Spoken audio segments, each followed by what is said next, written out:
दोस्तों, आज की वीडियो में हम आपको सर्वांगासन योगा करने का सही तरीका और उसके अद्भुत लाभ के बारे में बताने वाले हैं।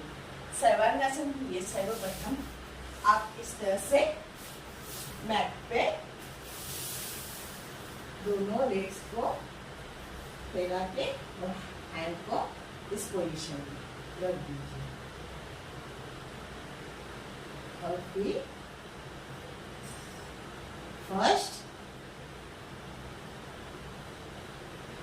स्टेप सेकेंड, कुछ सेकेंड तक हमें इस तरह से पैरों को रिलैक्स करना है।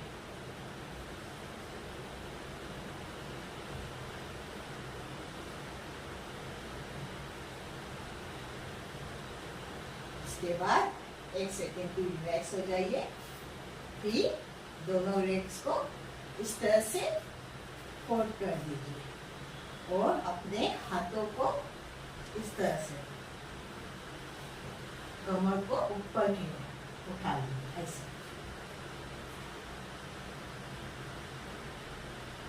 फिर रिलैक्स हो जाइए और फिर इस तरह से पीछे की ओर लेग्स को कर दीजिए और फिर धीरे धीरे जितना हो सके उतना ऊपर की ओर।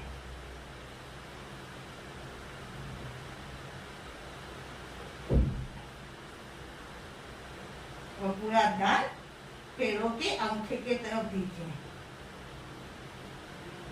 स्टार्टिंग में आप अपने शरीर के शब्दानुसार कीजिए,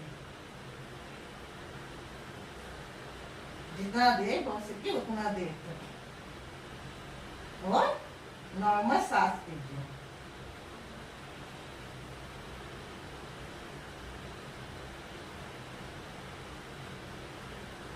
इससे पूरा ब्लड पैरों से ब्लड सर्कुलेशन मस्तिष्क तक जाता है। इससे हमारी एकाग्रता शक्ति बढ़ती है, हमारा दिमाग शक्तिशाली होता है।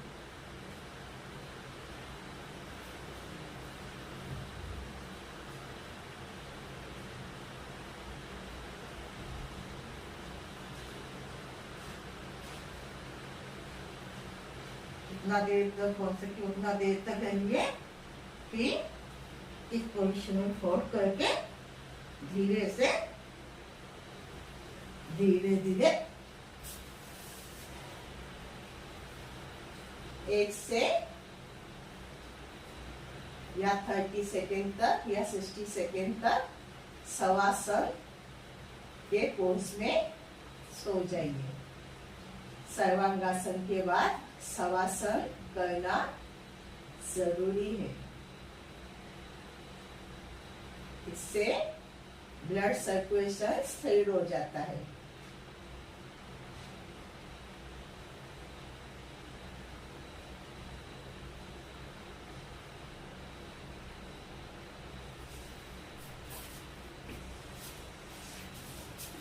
दोस्तों, आज की वीडियो में हमने आपको सर्वांगासन योगा बताया।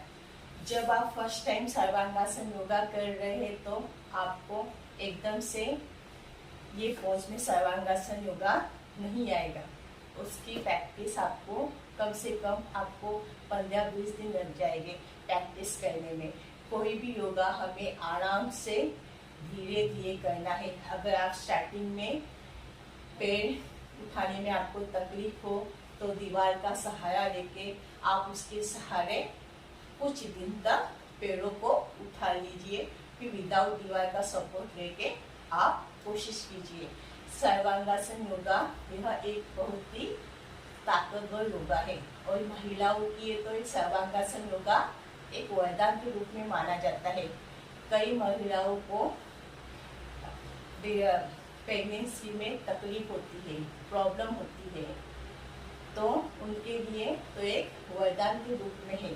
हम बच्चों को अगर शुरुआत में ही सर्वांगासन योगा करने की आदत डालेंगे तो उनकी एकाग्रता शक्ति बढ़ेगी, उनका दिमाग का आईक्यू लेवल बढ़ेगा। बच्चों लोगों को जब पढ़ाई स्टडी याद करते हैं तो उनको भूलने की आदत होती है।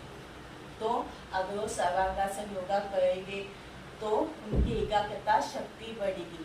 कोई भी चीज जल्दी नहीं भूल सकते और कोई भी चीज जल्दी कैप्चर कर सकते।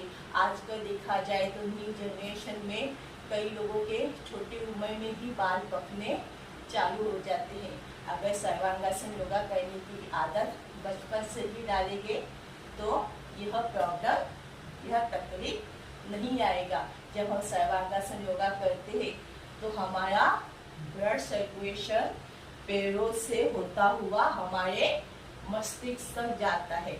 इससे हमारे मस्तिष्क में ऊर्जा का संचयन होता है, हमारे दिमाग की शक्ति बढ़ती है, हमारी एकाग्रता शक्ति बढ़ती है, हमारी मानसिक शारीरिक टेंशन के साथ साथ हमारा मानसिक टेंशन भी कम हो जाता है। हमारे आंखों में, हमारे चेहरे पे चमक आती है। कई लोगों को पिंपल्स का, मुंह में मुहासे का प्रॉब्लम रहता है, आंखों के नीचे डार्क सर्कल रहता है। अगर यह सर्वांगासन करेंगे तो यह भी समस्या धीरे धीरे खत्म हो जाती है। सर्वांगासन से रीढ़ की हड्डी मजबूत होती है, रीढ़ की हड्डी में लचीलापन आता है, शरीर का ढीलापन कम हो जाता है।